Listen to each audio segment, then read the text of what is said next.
Hi hello welcome to Mahalakshmi lifestyle vlogs. ಎಲ್ಲರೂ ಹೇಗಿದ್ದೀರಾ?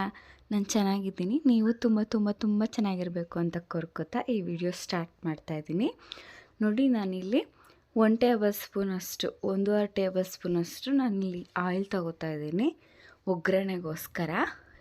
ಆಯಿಲೆಲ್ಲ ಚೆನ್ನಾಗಿ ಕಾದಿತ್ತಾದಮೇಲೆ 1 ಟೇಬಲ್ ಸ್ಪೂನಷ್ಟು ಕಡಲೆಬೇಳೆ ಹಾಗೆ 1 ಟೇಬಲ್ ಸ್ಪೂನಷ್ಟು ಉದ್ದಿನಬೇಳೆ ಹಾಕ್ಕೊಳ್ಳಿ.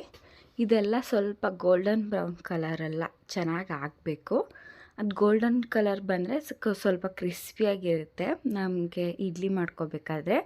ನೋಡಿ, ಹಾಗೆ 1 ಟೇಬಲ್ ಸ್ಪೂನಷ್ಟು ನಾನಿಲ್ಲಿ ಸಾಸಿವೆ ಹಾಕೋತಾ ಇದ್ದೀನಿ. ಸಾಸಿವೆ ಎಲ್ಲ ಸ್ವಲ್ಪ ಚಿಟಪಟ ಚಿಡಿದಿತ್ತಾದಮೇಲೆ ಹಿಂಗೆ ಹಾಕೋತಾ ಇದ್ದೀನಿ. ಹಿಂಗೊಂದು ಅರ್ಧ ಚಿಟಿಕೆ ಹಾಕೋತಾ ಇದ್ದೀನಿ ನಾನು. ಹಿಂಗೆಲ್ಲ ಹಾಕಿದ್ದಾದಮೇಲೆ ನಾನಿಲ್ಲೊಂದು 3 ಹಸಿಮೆಣ್ಸಿನ್ಕಾಯಿನ ಈ ಥರ ಸಣ್ಣದಾಗಿ ಕಟ್ ಮಾಡಿಕೊಂಡು ಈ ಥರ ಫ್ರೈ ಮಾಡ್ಕೋತಾ ಇದ್ದೀನಿ. ಹಾಗೆ ಕರ್ಬೇವಿನ ಸೊಪ್ಪು ಅಷ್ಟೇ, ಒಂದು ಹಿಡಿಯಷ್ಟು ಕರ್ಬೇವಿನ ಸೊಪ್ಪನ್ನ ಈ ಥರ ಸಣ್ಣದಾಗಿ ಕಟ್ ಮಾಡಿ ಹಾಕ್ಕೋತಾ ಇದ್ದೀನಿ ಅದಕ್ಕೆ ಫ್ರೈ ಮಾಡೋದಕ್ಕೆ. ಇದೆಲ್ಲ ಹಾಕ್ಕೊಂಡಿದ್ದಾದಮೇಲೆ ನಾನಿಲ್ಲಿ 1 ಕಪ್ಪಷ್ಟು ಬಾಂಬೆ ರವೆ ಯೂಸ್ ಮಾಡ್ತಾಯಿದ್ದೀನಿ. 2 ಸೇರಿಸಿ 1.5 ಕಪ್ ಅಷ್ಟಿದೆ. ಈ ಬಾಂಬೆ ರವೆನ ಅಷ್ಟೇ ಹಾಕ್ಕೊಂಡು ನಿಧಾನಕ್ಕೆ ಮೀಡಿಯಮ್ ಫ್ಲೇಮಲ್ಲಿ ಏನಿಲ್ಲ ಅಂದರೂ ಒಂದು 3 ಮಿನಿಟ್ಸ್ ಆದರೂ ನೀಟಾಗಿ ಫ್ರೈ ಮಾಡ್ಕೋಬೇಕು. ಅದರಲ್ಲಿರೋ ಹಸಿ ವಾಸನೆ, ನಾವು ಹಾಕಿರೋ ಎಲ್ಲ ಇಂಗ್ರೀಡಿಯೆಂಟ್ಸ್ ಕೂಡ ರವೆನಲ್ಲಿ ತುಂಬ ಚೆನ್ನಾಗಿ ಬೆರೆತು ಅದೊಂದು ಒಳ್ಳೆ ಪರಿಮಳ ಬರುತ್ತೆ. ಅಲ್ಲಿವರೆಗೂ ನಾವು ನೀಟಾಗಿ ಇದನ್ನು ಫ್ರೈ ಮಾಡ್ಕೋಬೇಕು. ಒಂದು 2 ಮಿನಿಟ್ಸ್ ಆದರೂ ಮೀಡಿಯಮ್ ಫ್ಲೇಮಲ್ಲಿ ಇಟ್ಕೊಂಡು ನಿಧಾನಕ್ಕೆ ಅದನ್ನು ಹುರ್ಕೊಂಡ್ರೆ ನಮಗೆ ರವೆ ಇಡ್ಲಿ ತುಂಬ ಸಾಫ್ಟಾಗಿ ಬರುತ್ತೆ.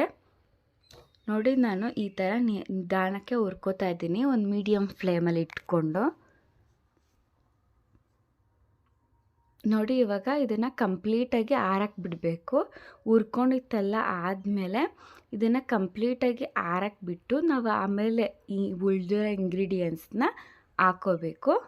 ನೋಡಿ, ನಾನು ನೀಟಾಗಿ ಇದನ್ನೆಲ್ಲ ಹುರ್ಕೊಂಡಿದ್ದೀನಿ. ಸ್ವಲ್ಪ ಉದ್ರುದ್ರಾಗಿದೆ, ಸ್ವಲ್ಪ ಕೆಂಪು ಕೂಡ ಆಗಿದೆ. ಈಗ ನಾನು ಇದನ್ನು ಆರಕ್ಕೆ ಬಿಡ್ತೀನಿ.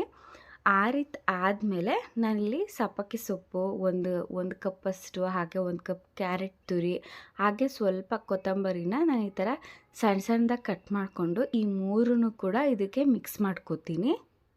ಇದಕ್ಕೆ ಮಿಕ್ಸ್ ಮಾಡಿಕೊಂಡು ಹಾಗೆ ಇಲ್ಲಿ ಗಟ್ಟಿ ಮೊಸರು ತೊಗೋತಾ ಇದ್ದೀನಿ 1 ಕಪ್ಪಷ್ಟು. ಇದರ ಅಳತೆ ಬಂದುಬಿಟ್ಟು ನಾವು 1.5 ಕಪ್ಪಿಗೆ ನಾವು ರವೆ ತೊಗೊಂಡಿದ್ದೀವಲ್ವ, ಆದರೆ 2 ಕಪ್ನ ನೀರು ತೊಗೋಬೇಕು. ನಾನಿಲ್ಲಿ 1 ಕಪ್ಪಷ್ಟು ಮೊಸರು ತೊಗೊಂಡೆ, ಹಾಗೆ 1 ಕಪ್ಪಷ್ಟು ನೀರು ತೊಗೊಂಡೆ, ಅಂದರೆ 2 ಕಪ್ ಆಯಿತು, ಸರೋಗುತ್ತೆ. ಅದಕ್ಕೆ ಉಪ್ಪು, ರುಚಿಗೆ ತಕ್ಕಷ್ಟು ಉಪ್ಪು, ಹಾಗೆ ಒಂದು ಅರ್ಧ ಚಿಟಿಕೆಯಷ್ಟು ನಾನು ಸೋಡಾ ಹಾಕ್ಕೋತಾ ಇದ್ದೀನಿ. ಇದನ್ನೆಲ್ಲ ಹಾಕ್ಕೊಂಡು ನೀಟಾಗಿ ಮಿಕ್ಸ್ ಮಾಡ್ಕೊಳ್ಳಿ. ಯಾಕಂದರೆ ಇವಾಗ ನಾವು ಇನ್ಸ್ಟೆಂಟಾಗಿ ಮಾಡ್ತಾ ಇರೋದ್ರಿಂದ ರವೆ ಸ್ವಲ್ಪ ಗಟ್ಟಿಯಾಗಿರುತ್ತೆ.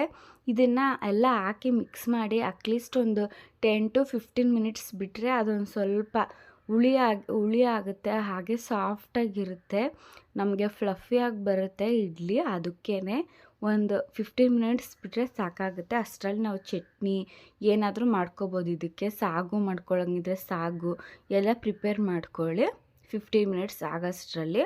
ನೋಡಿ, 15 ಮಿನಿಟ್ಸ್ ಆಗಿದೆ. ತುಂಬ ಚೆನ್ನಾಗಿ ಎಲ್ಲ ನೆಂದಿದೆ, ತುಂಬ ಚೆನ್ನಾಗಿ ನೆಂದಿದೆ ರವೆ ಎಲ್ಲ. ಇವಾಗ ನಾನು ಇದನ್ನು ಇಡ್ಲಿ ಪ್ಲೇಟಿಗೆ ಹಾಕೋತಾ ಇದ್ದೀನಿ. ನೋಡಿ, ಚೆನ್ನಾಗಿ ನೆಂದಿದೆ ಅಲ್ವಾ, ನೀರೆಲ್ಲ ಹಿಂಗೋಗಿದೆ.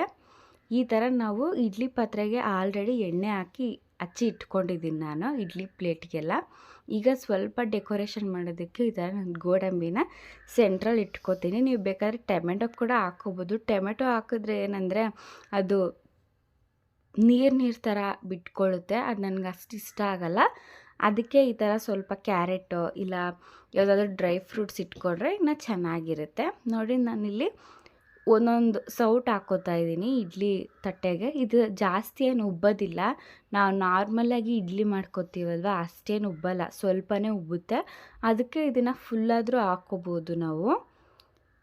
ನೋಡಿ, ಈ ಥರ ಹಾಕ್ಕೊಂಡು ಆಲ್ರೆಡಿ ಇದನ್ನು ಬಿಸಿ ಮಾಡೋಕ್ಕೆ ಇಟ್ಟಿದ್ದೀನಿ.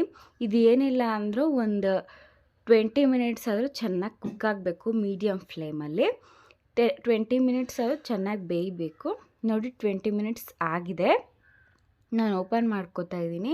ನೋಡಿ ಜಾಸ್ತಿ ಏನು ಉಬ್ಬಿಲ್ಲ, ಹಾಗಂತ ಉಬ್ದಿರೋನೂ ಇಲ್ಲ, ನೀಟಾಗಿ ಬೆಂದಿದೆ. ನಾವು ಯಾವುದಾದ್ರೂ ಕಡ್ಡಿನೋ ಇಲ್ಲ ಸ್ಪೂನೋ ಈ ಥರ ಚುಚ್ಚಿ ನೋಡಿದ್ರೆ ಅದಕ್ಕೇನು ಅಂಟ್ಕೋಬಾರ್ದು. ಆ ಥರ ಅಂಟಿಲ್ಲ ಅಂದರೆ ರವೆ ಇಡ್ಲಿ ರೆಡಿ ಆಗಿರುತ್ತೆ. ಇನ್ನೊಂದು ಅಂಟಿಲ್ಲ ಇನ್ನೂ ಏನಾದರೂ ಅಂಟಿದರೆ ಇನ್ನೊಂದು 5 ಮಿನಿಟ್ಸ್ ಕುಕ್ ಮಾಡಿಕೊಂಡ್ರೆ ಸರಿ ಹೋಗುತ್ತೆ. ನೋಡಿ ಇದನ್ನು ಕಂಪ್ಲೀಟಾಗಿ ಅಂದರೆ ಸ್ವಲ್ಪ ಆದರೂ ಆರಬೇಕು. ಆರಿತಾದ್ಮೇಲೆ ನಾವು ಓಪನ್ ಮಾಡ್ಕೋಬೇಕು, ಅಂದರೆ ಪ್ಲೇಟಿಂದ ತೆಗಿಬೇಕು. ನೋಡಿ ಈಗ ಸ್ವಲ್ಪ ಆರಿದೆ, ನಾನಿವಾಗ ಇದನ್ನೆಲ್ಲ ಪ್ಲೇಟಿಂದ ತೆಗಿತೀನಿ.